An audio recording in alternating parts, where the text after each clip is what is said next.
Saudara-saudari yang terkasih, kita jumpa lagi dalam Pelita Hati hari ini, Rabu tanggal 17 April 2019. Bersama Saromo Thomas Suratno SC dari Paroki Cilandak, Jakarta Selatan, mendengar dan merenungkan sabda Tuhan, yakni firman Tuhan yang tersurat di dalam Injil Matius, bab atau pasal 26, ayat 14 sampai dengan ayat 25.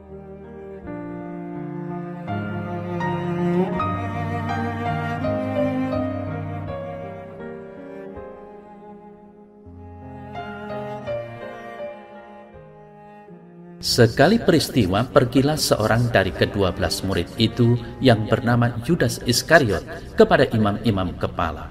Ia berkata, "Apa yang hendak kamu berikan kepadaku, supaya aku menyerahkan dia kepada kamu?" Mereka membayar 30 uang perak kepadanya. Dan mulai saat itu ia mencari kesempatan yang baik untuk menyerahkan Yesus. Pada hari pertama dari hari raya roti tidak beragi, datanglah murid-murid Yesus kepadanya dan berkata, "Di mana engkau kehendaki kami mempersiapkan perjamuan Paskah bagimu?" Jawab Yesus, "Pergilah ke kota kepada si Anu dan katakan kepadanya, 'Pesan Guru, waktuku hampir tiba. Di dalam rumahmulah aku mau merayakan Paskah bersama-sama dengan murid-muridku.'" Lalu murid-muridnya melakukan seperti yang ditugaskan Yesus kepada mereka dan mempersiapkan Paskah. Setelah hari malam, Yesus duduk makan bersama-sama dengan ke-12 murid itu. Dan ketika mereka sedang makan, ia berkata, "Aku berkata kepadamu, sesungguhnya seorang di antara kamu akan menyerahkan aku." Dan dengan hati yang sangat sedih, berkatalah mereka seorang demi seorang kepadanya, "Bukan aku ya Tuhan?" Ia menjawab, "Dia yang bersama-sama dengan aku mencelupkan tangannya ke dalam pinggan ini, dialah yang akan menyerahkan aku. Anak manusia memang akan pergi sesuai dengan yang ada tertulis tentang dia, akan tetapi celakalah orang yang olehnya anak manusia itu diserahkan. Adalah lebih baik bagi orang itu sekiranya ia tidak dilahirkan." Yudas yang hendak menyerahkan dia itu menjawab, katanya, "Bukan aku ya Rabi." Kata Yesus kepadanya, "Engkau telah mengatakannya."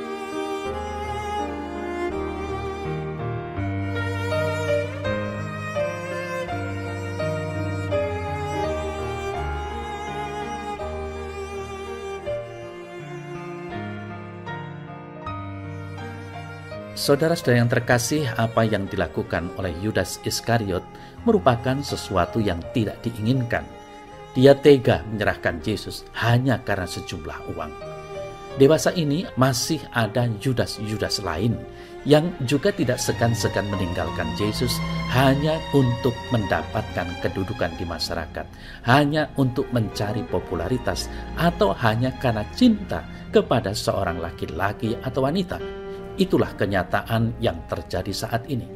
Kita tahu bagaimana dewasa ini orang menggadaikan agamanya dengan kedudukan, popularitas, dan cinta. Kita menyaksikan, atau mungkin juga terjadi dalam keluarga kita, sanak saudara kita, bagaimana dengan mudahnya orang mengkhianati atau meninggalkan Yesus. Saudara-saudari yang terkasih, peristiwa ini hendaknya mengajarkan kepada kita bahwa sekalipun saat ini mungkin kita sudah menjadi Yudas-Yudas yang lain, Yesus masih memberikan kesempatan kepada kita untuk kembali kepadanya. Dia selalu membuka hati dan kedua tangannya bagi kita, walaupun kita menjualnya dengan segala macam tujuan. Dia tetap setia menunggu untuk kembali kepadanya. Semoga dengan merenungkan perilaku Yudas, kita semakin menyadari betapa rapuhnya diri kita dan betapa lemahnya hidup iman kita. Nah, saat ini kita semua diundang untuk membaharui diri dan bertobat.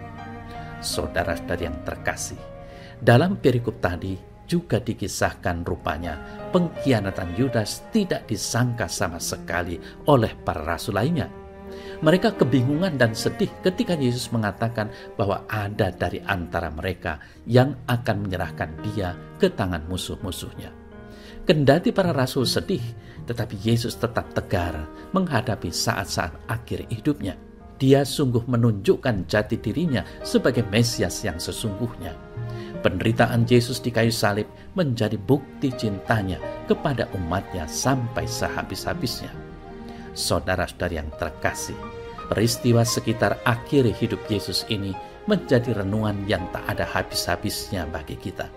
Kita diajak untuk menelusuri relung demi relung dari kisah sengsara Yesus.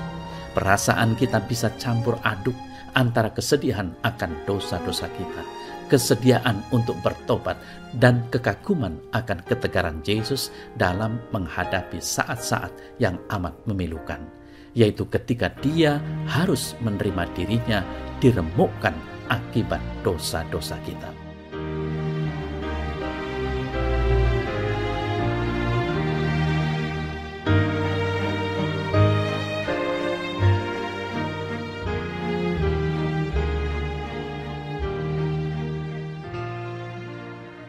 Ya Tuhan Yesus, ampunilah aku yang telah menjual Engkau hanya untuk mendapatkan hal-hal yang fana.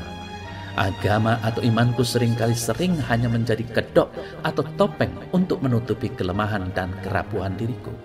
Maka manakala ada sesuatu yang lebih menguntungkan secara duniawi, dengan mudah meninggalkannya. Amin.